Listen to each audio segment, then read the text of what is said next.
This is Black Wall Street Chronicles, and we're back at it again. Thank you for listening to my podcast.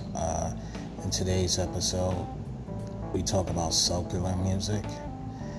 It's always been debated for a very long time between spiritual music and secular music, but a lot of people don't know exactly what secular music is. Today, I will do a deep dive and give 7 examples through history on what is secular music. But before we get started, I have a sponsor.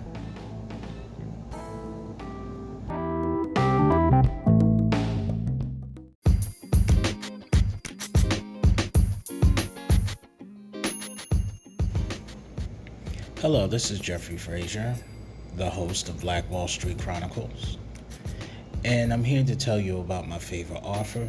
His name is MJ Pilatus, and he's on Lulu.com. And he has books for intelligent readers who like to think about life and fools, rugged individualists trying to do the right thing in a dying world. Author MJ Pilatus has written over 60 exciting fictional books based on real life and facts. His books are humanistic, humor-filled, historical, and contemporary edgy stories, suggesting ways we as a species can get real smart and healthy below the neck and between the ears.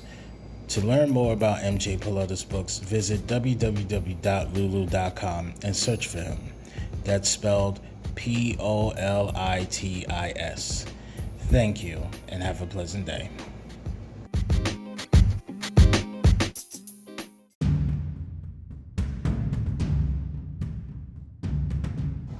This is Black Wall Street Chronicles, and back at it again.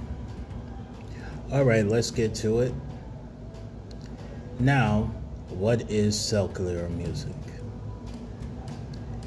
I'm going to give 7 examples of the type of secular music all throughout the history to give you an idea where does non-spiritual music comes from. This article is from Music Industry How To, and it's by Mark James. If you ever wonder what secular music is, today you're in luck. In this article, we explore the characteristics, top songs, best musicians, and the genre's history. Without further ado, let's look at what secular music is. When talking about music, most musicologists make a decision between secular and sacred music. Sacred music is religious, but what is secular music? The definition of secular music is anything that's irreligious. If it's not about God, it's not sacred. That's a wide-ranging definition. Because secular music is such an all-encompassing category, it's hard to talk about its characteristics the same way we can talk about musical signatures of jazz in the Romantic era.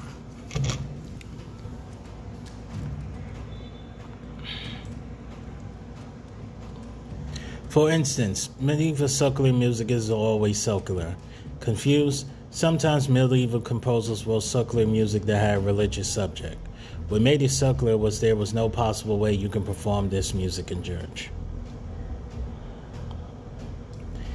Pinning down one specific secular music definition that gives it specific characteristics is complicated by the fact that the music is not like fashion. It has styles, trends that go in and out of favor depending on the period. Secular music includes jazz, rock, and pop. All of these fit our secular music definition, but they also have significantly different characteristics.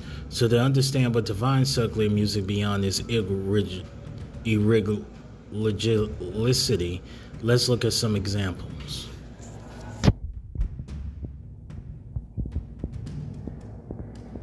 Secular music, like its musicians, range from widely across time and genre. Here are some examples of secular music through the ages. In the year 1310, Summer's Ikumen is one of the oldest examples of secular music we have.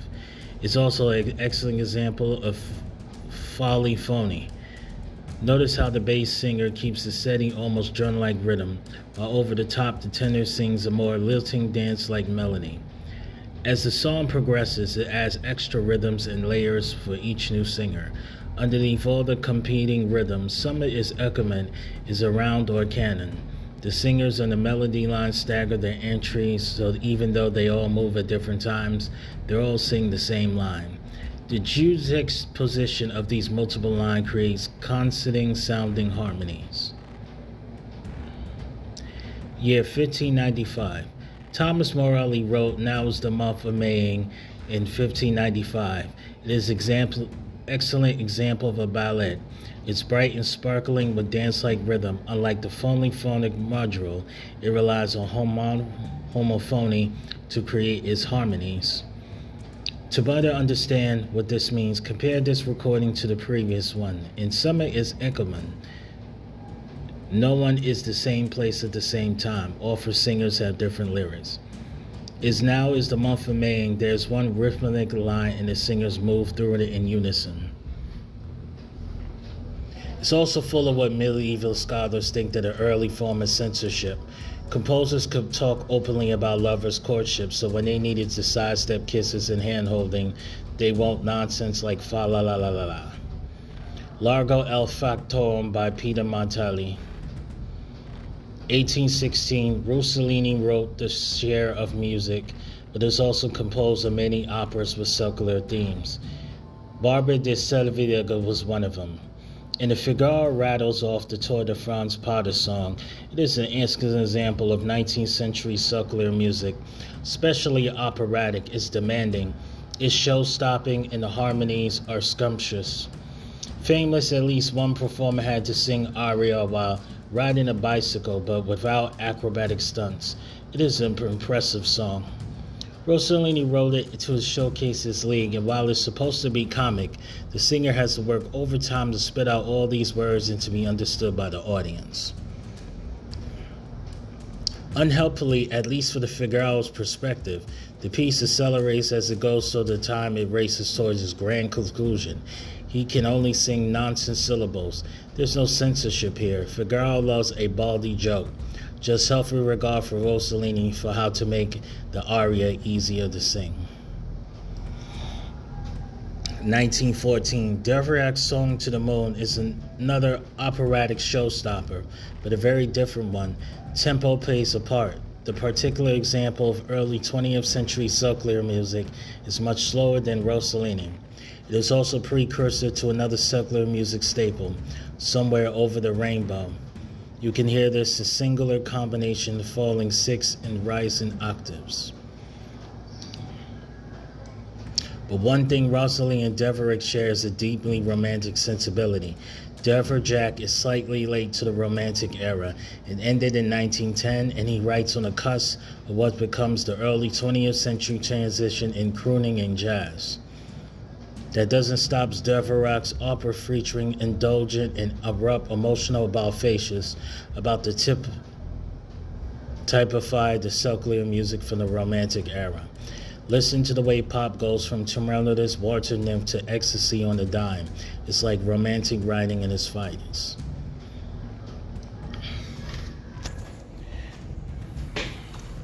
While lots of classical music is circular, not all circular music is classical.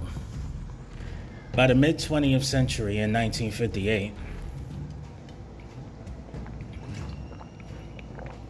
styles popular circular music has shifted dramatically, and jazz conventions had a lot to do with it. Fever began its life as an R&B song, but in Peggy Lee's hands it became a cool jazz classic with a steady snapping rhythm. Lee swapped the piano for finger snapping, and now new lyrics that gave listeners a crash course in the great loves of history. Lee's take on the song took his cue from Ray Peterson, but not as a replica or even a quote. Lee dialed back the stern and drag of Pearson and recontextualized the song as a piece. Not about immature adolescent love, but the feelings of a cool, worldly adult. Lee's rendition of Fever did not just reinvent the wheel, it made her relevant to a contemporary audience again. Swing She Sung was no longer the kind of mainstream secular music that appealed, but a cool jazzy remoking of Fever became a signature piece. Bob Dylan is one of them among a handful of composers who wrote secular music till he was inspired to write and sing sacred music. This started when Dylan caught a silver cross that went flying across the stage mid-concert. The experience was conversionary, and Dylan went from writing secular folk music to recording several gospel albums. The move looked permanent, but then in 1983, Dylan released Infidels, and suddenly he was back to secular music again. Godly or not, the album features Dylan's best singing. It's engaging, inviting, and very different from the rough-edged trombone, so many listeners find it alienating. Dylan had refined the lyrics over the years, and the versions released in 1983 had gone through several revisions. Say what you want to like his vocal color, but Dylan was a poet and a much a singer, and never it's more apparent.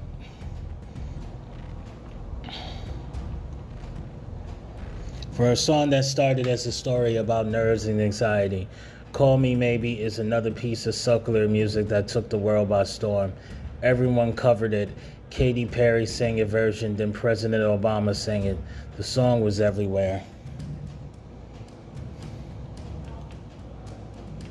And because the year was 2012 and social media was also everywhere, the song quickly spawned memes, GIFs, and tweets.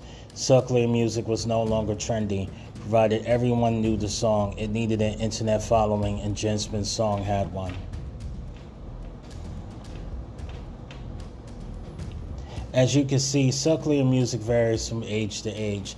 Sometimes you'll see changes from decade to decade, but all this secular music comes from somewhere. So who are the top secular musicians?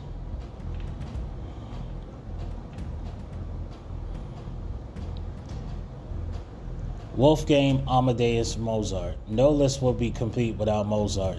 He's famous for his sacred music and especially his Requiem, but Mozart also wrote a considerable volume of secular music. Partly that was because his work as a composer for the Austrian Empire required him to keep them in carnival and music and dances. It ran the gamut from instrumental to operatic, and some of Mozart's most famous works are pieces of secular music, including Inich King Music, The Magic Flute, Piano Sonata No. 11 in the major. Paul Simon and Arthur Garfunkel. Sometimes famous secular musicians come in pairs. This one is such instance. Folk rock duo was some of the most successful secular musicians there were in the 1960s. Their relationship struggled, however. They parted ways in the 1970s, but not before their album Bridge Over Troubled Water became one of the most popular releases of the year. While Simon continued producing albums, they never achieved the same heights as he has collaborations with Garfunkel. Together they won 10 Grammy Awards and was recognized in the Rock and Roll Hall of Fame. Best known songs include Bridge Over Troubled Water, Sounds of Silence, Scarborough Fair.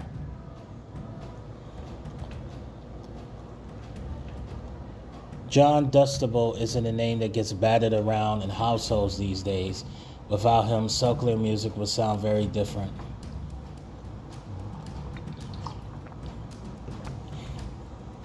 One of the primary distinctions between secular and sacred music in the 1400s was that sacred music was modal. In other words, it did not have the keys the way we think of them, and it made heavy use of perfect intervals like fourth and fifth.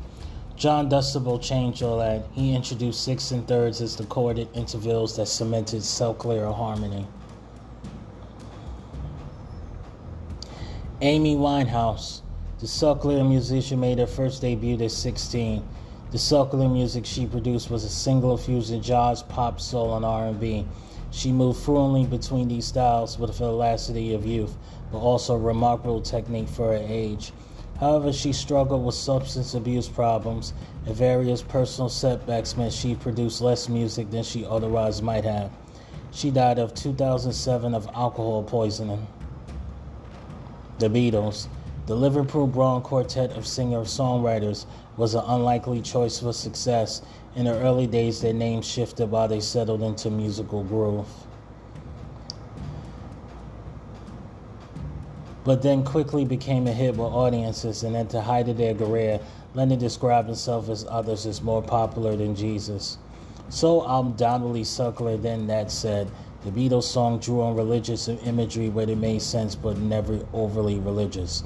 Instead, medievalists before them, they wrote secular music with a sacred slant that you can most definitely would be singing at the altar.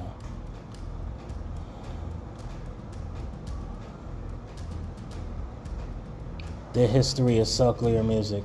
While church music was model, medieval secular music was syllabic and less rhythmically precise. But the troubadours and another kind of medieval secular music, they were not overly rhythmic but lyrical. Moving forward, we find that secular music, like church music, shares a brief appreciation for the interval of the third. There's also much more musical variety available now that composers has moved from more modern music and started experimenting with harmonies. Moving forward, we find that secular... Excuse me, I lost my place. Philophony, the practice of using multiple rhythms across multiple music lines, becomes increasingly popular, and that becomes the defining characteristic of Renaissance secular music, particularly in the madrigal. If we skip forward in time again, you'll notice that the practice of philophony in secular music has almost completely died out by the 1800s. Instead, choirs and orchestras use homophony, and while occasionally harmonic lines have staggered entries, there's never the same degree of intricate overlay at play that you get from a composer like Palestrina. By the time you arrive in the 1900s, secular music changes so fast, it is hard to keep up. It is possible to sort some of the secular music by genre and decade, but there's still room for overlap as bebop grows out of jazz. While itself draws on the barbecue predilection for ornamentation, but music has its fashion, so does the chime change, and so does secular music. While that makes it non-impossible to characterize and nebulous to define, it gives it a rich and colorful history.